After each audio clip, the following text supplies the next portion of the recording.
had a question for Douglas or everyone. Question and then a slightly less dumb question. Everyone has a mic. So this must be very standard in this whole subject. So why wouldn't you worry about unitarity when you're doing ensemble averages of things? Yeah.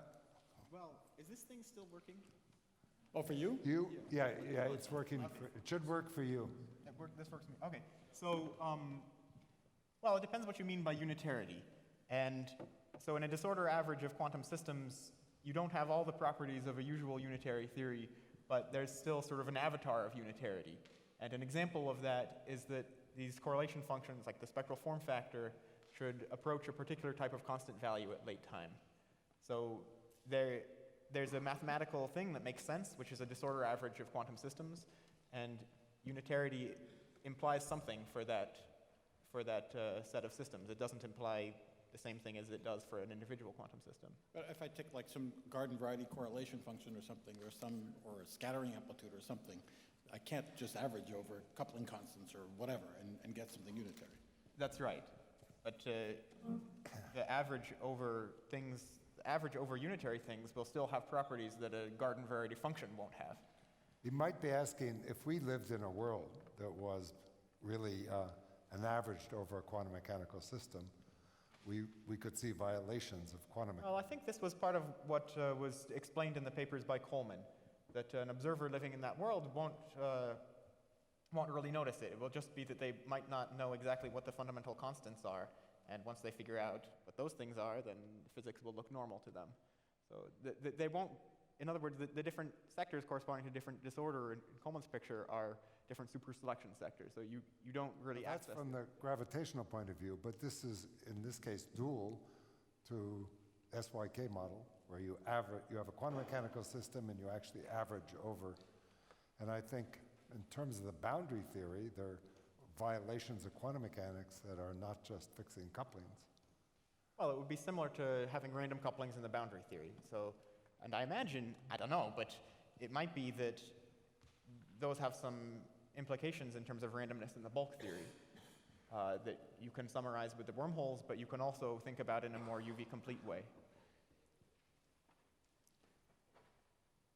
I had a quick technical question, which is just that there was something funny about those the simple flat space, the Euclidean wormholes with Joe and Jacopo, which is they also had smaller action than the corresponding d-instanton, otherwise the same quantum number. So despite the fact that it didn't officially violate it, there's no BPS bound, but it was something funny. Is there some analog of that funniness in these JT examples? Sorry, the contribution was too big? That's what you're saying? The action was more, yeah, that's right, it was too big, yeah. In this examples, the contribution of the wormholes is suppressed by the zero temperature entropy, by the genus counting parameter. So okay. It's not totally controlled because it's an asymptotic series, but at least the first wormhole makes a small contribution relative to no wormholes. There was one more question from a young person in the audience, specifically for the young string physicists under 35 to 40, which I think there are only, not two of you here, which is a general kind of silly question, but I'd actually be interested because I know what I would have said at your age. What would you like your field or our field to achieve in the next 30 to 40 years? I mean, I know what I would have said at this time. I would like to be able to calculate the masses of the hadrons. Okay, maybe I'll talk first to give Douglas a chance to think about it. Yeah, I mean, this is a recipe for saying things that are wrong, but no, this is a wish. Yeah. Well, I still think that string theory is a strong candidate for the theory of quantum gravity in our universe. Yeah, it would be nice if at least we could kind of understand it well enough that we could get some real support for that. I mean, experimentally, ideally, at the moment, I don't really see, I mean, it's, you know, in that time scale, we're probably not going to build a Planck scale collider or, you know, go and measure the detailed properties of a black hole. So I guess cosmology seems to be the most optimistic scenario.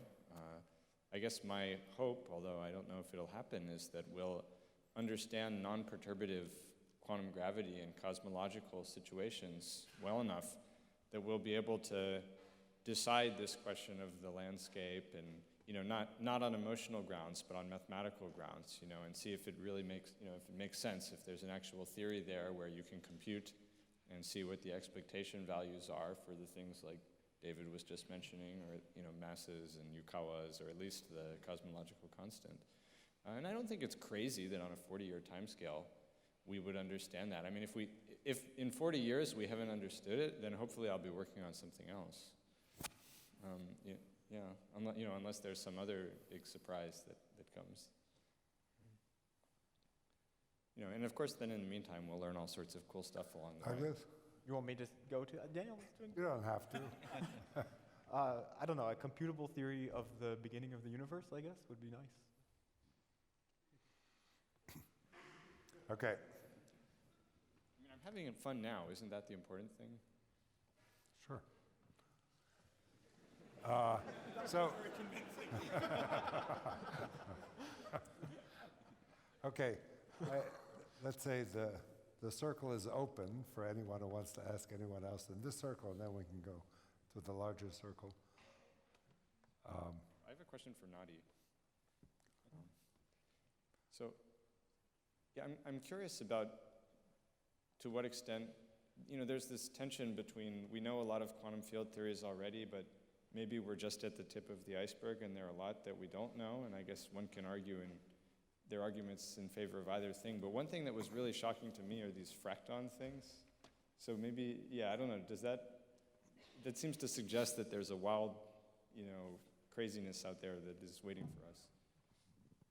Yes, I agree. I lost a lot of sleep because of fractals. And I think it would be really nice to understand that in a way that is very close to the way we currently think. Something we'll have to give, and we would like that what we'll give will be as small as possible. And because at the moment it looks... Maybe you should explain to those who don't know what fractons are. Well, I don't know what fractons are. What I do know is that there are these systems on the lattice which look completely conventional as far as some spins interacting in a local way and so forth.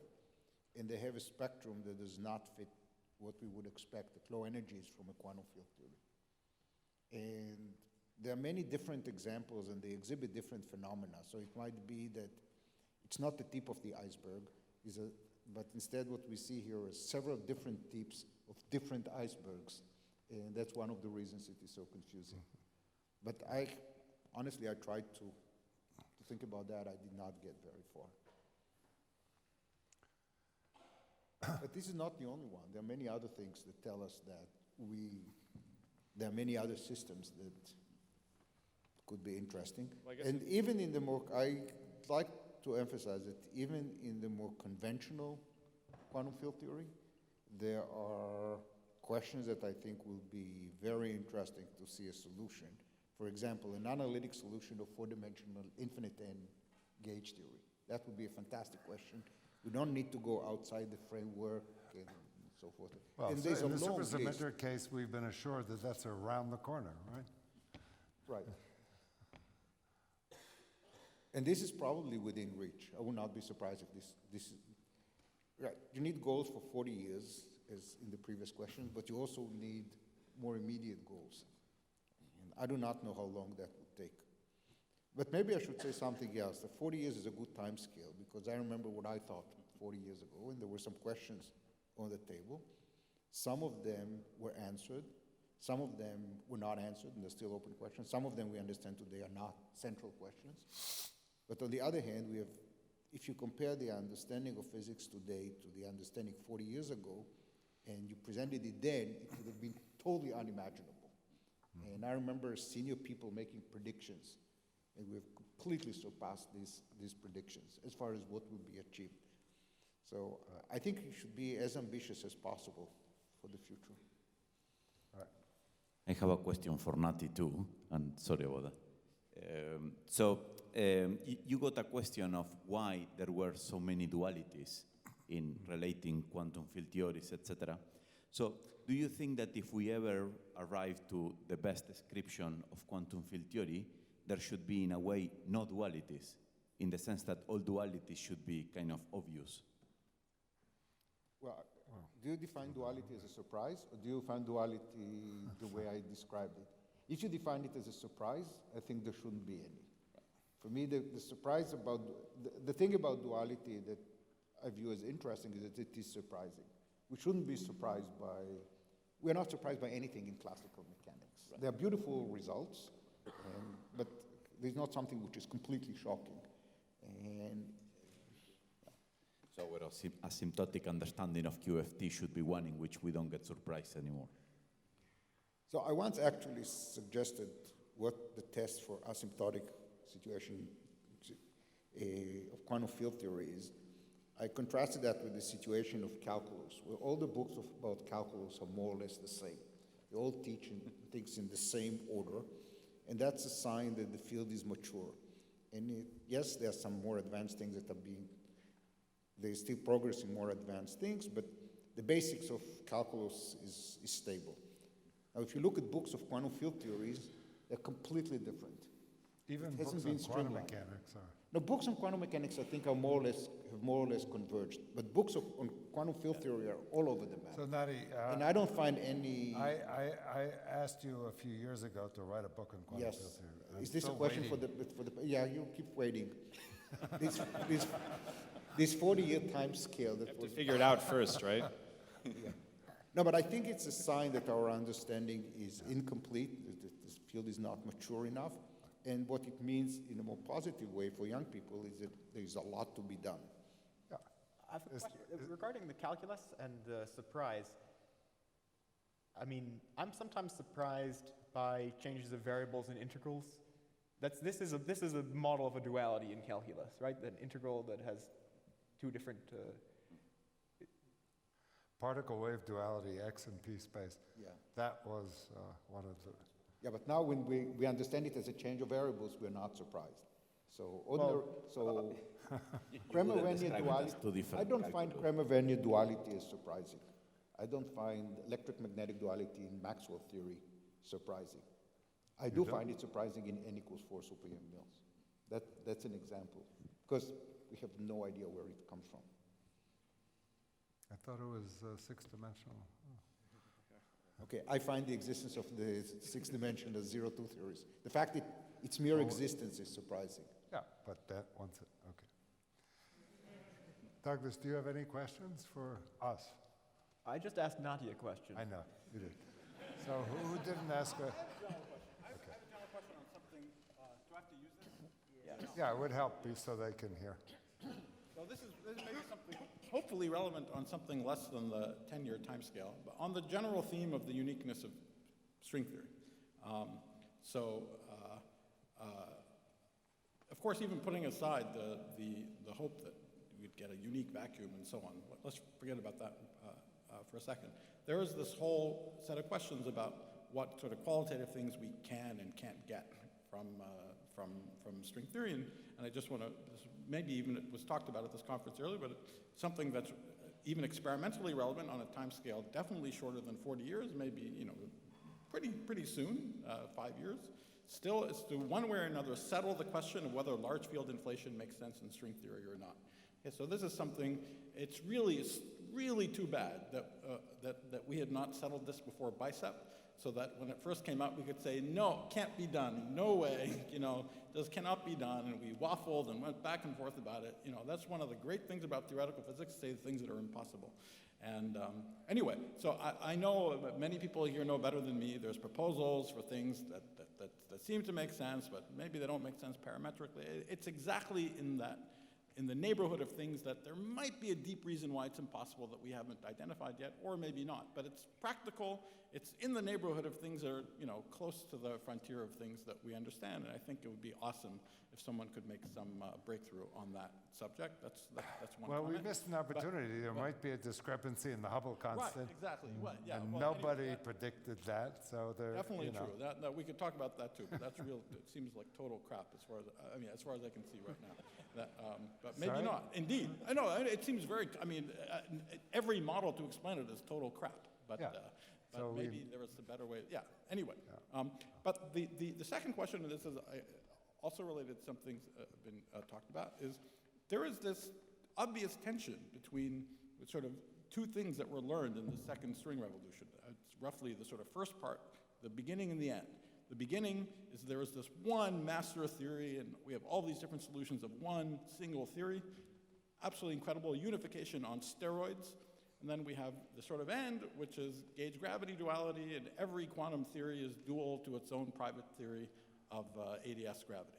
And how can these things both be true at the same time? So, And one concrete version of this question is we certainly understand that if I take the ADS5 cross S5 with a different amount of flux, that those are fine, different CFDs with different n. But let's say we take the Ising model. It's dual to its own private theory of quantum gravity. Is that ADS gravity actually part of the landscape of string theory or not? I mean, is there some crazy compactification of string theory that actually is dual to the Ising model? Is it, how do we even begin approaching questions like that? I think that might be too hard. That might not be on the 5 or 10-year time scale, but I think it's a fascinating question. And another one, maybe closer to home and related to some of the things that, related to some of the questions to Anati, is we think the theory is unique and maybe compactification makes it complicated. Fine, let's stick in 9 dimensions. Naively, a theory with an odd number of dimensions, no anomalies, maybe there's some fancy new anomalies in odd dimensions, but take in 9 dimensions an SU 17 million gauge theory with some horribly complicated matter content. We can't remotely seem to get these things out of string theory. There's naively nothing wrong with them, no anomalies, no low energy problem. Are they somehow realized or not? If not, are there subtle anomalies? Could there be that there are massive numbers of anomalies that we haven't learned about yet? That the new things we're seeing are just the tip of the iceberg? There are reasons why these things are actually excluded? Yeah, that's the question. Can we rule out these obviously crazy things? not all dualities are necessarily useful, right? Three-dimensional Ising model is probably dual to something, but who cares? And the one duality I really would Could care that be about. complicated things still be a background of string theory? That's the question. Yeah, Are they all connected to each other or not? Surely they're all. I mean, somehow things are better in But the anyway, cosmological situation, right? Because everybody But decays to everybody else. You don't have I this would question. still advocate the one duality I really would like to see is the QCD string. That's actually what started the whole thing. We're running out of time. Mark is looking at me. We're okay? Okay, when we're not okay, tell me, because this is getting interesting. Maybe someone in the audience would like to make a burning comment, question? No? Okay. Just interested, so let's continue. There's one here, there's one here. So, what was? Someone in the back. Please, someone rescue us. Well, so to combine your point with Nadi's main point, what if we take the goal not to be to find QCD, but to find something in the same equivalence class as QCD? That seems like possibly an easier thing to do. Well, we have supersymmetric Engels theory. I'm not sure what you mean by equivalence class. Whatever Nadi meant. Yeah, that. Oh. Sorry? The way what I meant Yes. is trivial to solve. I can find examples in the same deformation class of QCD which are trivial to solve. For example, take SUN gauge theory, add enough Higgses to Zn, and that's the end. It doesn't do anything exciting. So that's the answer to your question. Okay. So I do not know what Aaron meant in his question. Does that satisfy you? Aaron? I think what I just heard is that from Nadi's new perspective on quantum field theory, QCD is a boring quantum field theory. Too trivial to consider. I don't think this is what I said. Sounds close to it, though. Edward has. Edward? It's a version of Aaron's question that's more modest than trying to solve QCD, is trying to find a string that represents a massive confining theory more similar to QCD than what we have now. In the case of the QCD string, I imagine all we can hope for is that it's asymptotically integrable, not that it's solvable like the n=4 string. Sure. But, well, maybe a simpler case would be throw away the quarks, which do complicate things. Okay. Anyone else? Sandeep? Is there any hope to try and solve string theory with Ramon backgrounds, exactly in the alpha prime expansion? Is that at some level would connect, I think, to some of these questions? Need the audience to save us. Anyone? For small coupling, for large, Small string coupling. But for large n, that's, yeah, for small string coupling, 1/n, that's exactly solving n=4 Yang-Mills theory, which everyone believes, right? It's going to be solved, so yes.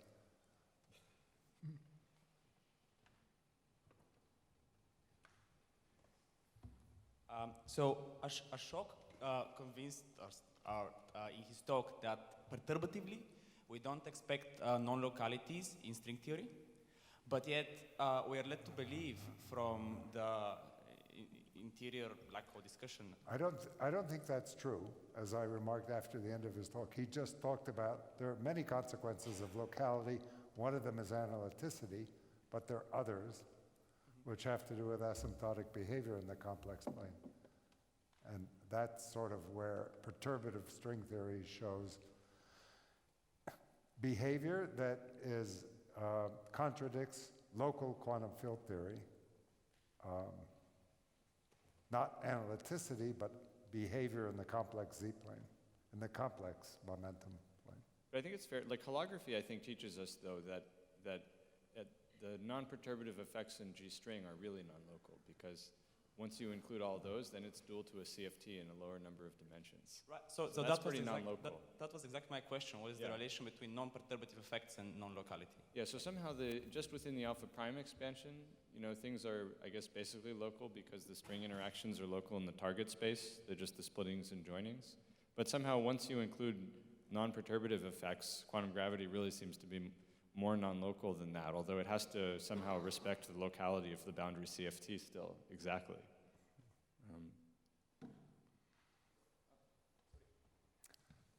Thomas? I'd like to follow up on Douglas's statement about a possible goal of string theory being a computable model of the initial conditions. It's hard to hear you for some reason. So one goal of string theory was that, as Douglas said, was to find a computable model of the, I think you said, initial conditions in cosmology. What do we mean by that?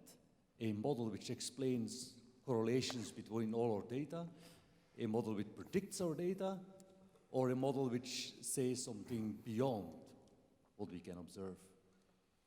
He's asking, I think, well, Douglas asked the question, what do you mean by the wave function of the universe or a model that explains the beginning of the universe? Oh, I guess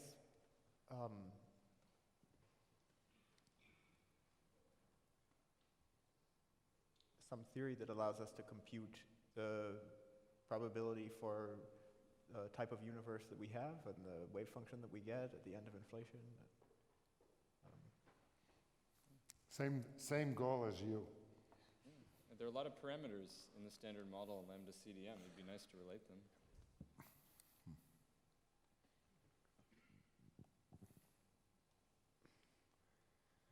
Okay. Everyone is quiet. So let us conclude the conference. Thank you all. You actually all gave great talks, and I don't think you'll be ashamed of them in 40 years from now.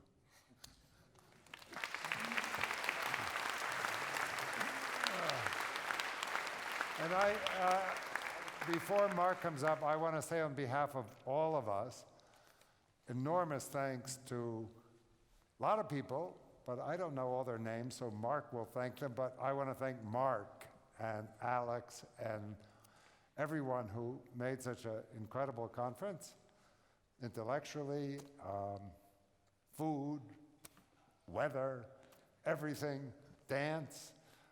Thank you so much.